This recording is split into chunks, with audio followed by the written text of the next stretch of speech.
మొన్న పిండి ఆడిచ్చాను కదండి, ఇదిగో వడియాలు పెడుతున్నాను. 4 గ్లాసులు పిండి తీసుకున్నానండి. ఇది ఆడించుకోండి, ఇది బయట.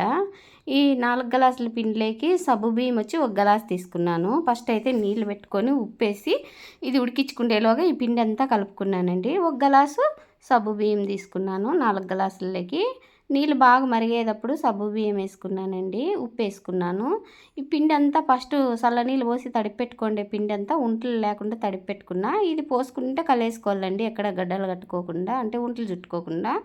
జీలకర్ర వేసుకున్నా నేను. నీళ్ళు అందాజ పోసుకున్నానండి నేను. మా అమ్మ నాకు అట్లే నేర్పించింది, అందాసే పోసాను, కొలతలేం వేయలేదు. చూడండి కరెక్ట్గా సరిపోయింది నాకు.